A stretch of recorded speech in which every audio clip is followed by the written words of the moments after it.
अगर आप क्रिकेट खेल रहे हो तो कभी ना कभी आपने डाउनफॉल का सामना जरूर किया होगा। वो फेज जब सब कुछ गलत होने लगता है, फॉर्म खत्म हो जाती है, कॉन्फिडेंस टूट जाता है और लगता है बस अब क्रिकेट का सपना खत्म। लेकिन क्या आप जानते हो कि आपका कमबैक हो सकता है, और वो भी फटाफट। और आज की वीडियो में मैं आपको बताऊंगा वो छुपी बातें जो हर सक्सेसफुल क्रिकेटर जानता है लेकिन आपको किसी ने नहीं बताई। मुझे पता है कि जब डाउनफॉल आता है तो सबसे पहला सवाल यही होता है कि मैं कमबैक कैसे करूं। टेंशन मत लो, आज मैं आपको वो सॉलिड रोड मैप दूंगा जो आपकी क्रिकेट लाइफ को दोबारा ट्रैक पे ले आएगा। और इसमें मैं हार्दिक पांड्या का एग्जांपल लूंगा जिसने अपने डाउनफॉल को खुद समझा, कैसे आइडेंटिफाई किया और कैसे कमबैक किया। जब डाउनफॉल आता है ना तो लोग समझते हैं कि प्रैक्टिस नहीं हो रही है इसलिए इनकी परफॉर्मेंस गिर गई, लेकिन सच ये है कि डाउनफॉल के पीछे कुछ ऐसे हिडन सीक्रेट्स होते हैं जो किसी को दिखते नहीं है। क्या आपको पता है कि एक रॉन्ग माइंडसेट आपका पूरा करियर बर्बाद कर सकता है? और ये सिर्फ फिटनेस या प्रैक्टिस का इशू नहीं है, कुछ साइकोलॉजिकल बैरियर्स भी होते हैं जो आपको स्लो कर देते हैं। जैसे जब हार्दिक पांड्या का डाउनफॉल आया तो सबसे पहले उनके माइंडसेट पे असर पड़ा। कैसे? तो सुनो। जब वो 2-4 मैचेस में अच्छा परफॉर्म नहीं कर पाए तो लोगों ने उन्हें चिढ़ाना शुरू कर दिया, उन्हें बुली करना शुरू कर दिया। जो हार्दिक के फैंस थे वो हेटर में कन्वर्ट हो चुके थे, जिसका सीधा असर हार्दिक के माइंडसेट पे पड़ा। और अगर एक बार आपका माइंडसेट कमजोर हुआ तो मतलब समझ लो आपका डाउनफॉल पक्का है।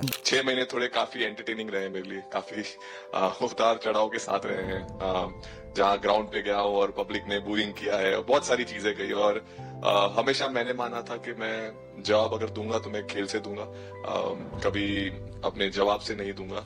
और मतलब उस टाइम भी स्पीचलेस हूँ, अभी भी स्पीचलेस हूँ, क्योंकि जो बोलते ना, एक आप हमेशा झगड़ते रहते। मैं लाइफ में हमेशा मानता था कि आप बैटल में लड़ते रहे, कभी भी ग्राउंड छोड़ के ना जाए, क्योंकि ये मुश्किल भी यही दिखाता है और सक्सेस भी यही दिखाता है। बट फिर हार्दिक ने सिर्फ 6 महीने तक अपने माइंडसेट और अपनी स्किल्स पर काम किया, जिससे उनको इनिशियल बूस्ट मिला कमबैक के लिए। डाउनफॉल के और भी रीजंस होते हैं, चलिए उन्हें भी जान लेते हैं। पहला पॉइंट है मेंटल ब्लॉक। इसमें क्या होता है कि प्लेयर का कॉन्फिडेंस गिरने लगता है और प्लेयर खुद में सेल्फ डाउट करने लगता है, जैसे हार्दिक की लाइफ में भी हुआ। दूसरा पॉइंट है ओवर कॉन्फिडेंस। कभी कभी अच्छी परफॉर्मेंस हमें रिलैक्स कर देती है और हम एफर्ट डालना छोड़ देते हैं। तीसरा पॉइंट है टेक्निकल फॉल्ट्स। प्रैक्टिस तो कर रहे हो लेकिन रॉन्ग टेक्निक से, ये भी एक मेजर पॉइंट है आपके डाउनफॉल के लिए, क्योंकि इससे आपकी प्रोग्रेस रुक जाती है। लास्ट पॉइंट है हमारा इंजरीज। स्मॉल इंजरीज को इग्नोर करने का नतीजा लॉन्ग टर्म प्रॉब्लम्स में कन्वर्ट हो जाता है। अब डाउनफॉल का रीजन समझना एक चीज है लेकिन उसे ओवरकम करना दूसरी चीज, क्योंकि जब डाउनफॉल आता है तो आपके सामने कई ऑब्स्टिकल खड़े हो जाते हैं, जैसे सेल्फ डाउट, लोग क्या कहेंगे, टाइम लिमिट। सेल्फ डाउट में आपको लगता है कि मुझसे नहीं हो पाएगा, ये मैं कैसे कर सकता हूँ, कैसे करूंगा इसे। दूसरा पॉइंट है लोग क्या कहेंगे। जब आपका डाउनफॉल आता है ना, आप ये सोच रहे होते हैं माइंड में कि लोग क्या कहेंगे, यार इसका तो करियर खत्म हो गया, यार ये हो गया, ये तो प्रैक्टिस नहीं कर रहा। तीसरा पॉइंट है टाइम लिमिट। क्रिकेट में कमबैक के लिए लिमिटेड टाइम होता है, वरना नए प्लेयर्स आपको रिप्लेस कर देते हैं। और सबसे बड़ी दिक्कत तो यह है कि अगर आप डाउनफॉल से जल्दी नहीं निकले तो आपका करियर खत्म हो सकता है, क्योंकि क्रिकेट में सेकंड चांस मिलना मुश्किल होता है। हार्दिक पांड्या का ही एग्जांपल ले लो, अगर उन्होंने अपनी फिटनेस और मेंटल टॉटनेस इशू पे काम नहीं किया होता तो शायद आज उनका करियर खत्म हो चुका होता। हर प्लेयर का एक डार्क फेस होता है जब वो सोचता है कि सब कुछ खत्म हो गया, लेकिन उसी टाइम पे एक राइट स्ट्रेटजी डिसाइड करती है कि आप बाउंस बैक करोगे या नहीं। हार्दिक पांड्या ने अपने कमबैक के लिए क्या किया? उन्होंने अपनी फिटनेस पे फोकस किया, डाइट बढ़ाई, गेम एनालिसिस किया और मेंटली अपने आप को प्रिपेयर किया। अब उन्होंने तो कमबैक कर लिया, लेकिन आपका कमबैक कैसे होगा? ये लो एक प्रूवन फॉर्मूला जो आपको हेल्प करेगा कमबैक के लिए। इस फॉर्मूला का पहला स्टेप है सेल्फ एनालिसिस। आपकी गलतियां क्या थी, अपनी गेम फुटेज को देखो और अपनी परफॉर्मेंस को एनालाइज करो और एरियाज ऑफ इंप्रूवमेंट आइडेंटिफाई करो। अपने स्ट्रॉन्ग और वीक पॉइंट्स लिखो और उन पर काम करो। दूसरा स्टेप है न्यू रूटीन क्रिएट करना। एक नया प्रैक्टिस और फिटनेस प्लान बनाओ जो आपके करंट वीकनेस को टारगेट करे। फोकस करो skill based drill, strength training और स्टैमिना इंप्रूव करने पर। अपनी डाइट और रिकवरी पर ध्यान दो। तीसरा स्टेप है एक एक्सपीरियंस मेंटर लो। कोई एक्सपीरियंस कोच या प्लेयर से गाइडेंस लो जो आपकी जर्नी को समझ सके और आपको सही डायरेक्शन दे सके। उनसे रेगुलर फीडबैक लो और अपनी प्रोग्रेस को ट्रैक करो। देखो, मुझे इंस्टाग्राम पर भी बहुत सारे डीएम्स आते हैं जिनका रिप्लाई मैं नहीं कर पाता, तो आप अपने आसपास कोई एक्सपीरियंस प्लेयर ढूंढो और अगर आप एक एकेडमिक प्लेयर हो तो अपने कोच से इस बारे में जरूर से बात करो। फोर्थ स्टेप है हमारा मेंटल टॉटनेस। प्रेशर को कैसे हैंडल करना है ये सीखो। Visualization techniques, positive self talk और मेडिटेशन का यूज करो ताकि आप मेंटली स्ट्रांग रहे और सेटबैक को इजीली ओवरकम कर सके। हमारा 5वां स्टेप आता है सेट शॉर्ट गोल्स। छोटे रियलिस्टिक गोल्स बनाओ जो आप अचीव कर सको। डेली और वीकली गोल सेट करो, जैसे कि स्पेसिफिक शॉट्स इंप्रूव करना, फिटनेस टारगेट अचीव करना और मैच सिमुलेशन के लिए प्रैक्टिस करना। हर छोटी अचीवमेंट से मोटिवेशन मिलती है। हमारा 6वां स्टेप आता है कंपटीशन प्रिपरेशन। अपने कमबैक के लिए प्रैक्टिस मैच खेलो और अपनी परफॉर्मेंस को टेस्ट टेस्ट करो। ऐसा सिचुएशन में खुद को एक्सपोज करो और सीखो कि कैसे अपनी नर्वसनेस को कंट्रोल करना है। हमारा आखिरी स्टेप है कंसिस्टेंसी। डेली डिसिप्लिन, एफर्ट और पेशेंस से काम लो। कम बैक एक दिन में नहीं होता, इसलिए लगातार मेहनत करो और डेडिकेशन जरूरी है। अगर आपने ये स्टेप्स फॉलो किए तो आप देखेंगे कि धीरे धीरे आपकी परफॉर्मेंस वापस आ रही है, और जब आप दोबारा फील्ड पे उतरोगे तब लोग देखेंगे कि आप कितने फोकस और बेटर बन चुके हो। एक सही कमबैक सिर्फ आपका गेम नहीं बल्कि आपकी पूरी लाइफ बदल सकता है। अब आपका कमबैक तो हो गया, लेकिन आपको यही नहीं पता कि क्रिकेट वर्ल्ड में मोस्ट वांटेड प्लेयर कैसे बने। तो मतलब आप सही में बहुत कुछ मिस कर रहे हो। इस वीडियो को जरूर से देख लेना, क्योंकि ये वीडियो आपको मोस्ट वांटेड प्लेयर बनना सिखाती है, जिसे जानने के बाद आपको अपनी टीम में एक एज मिलेगा।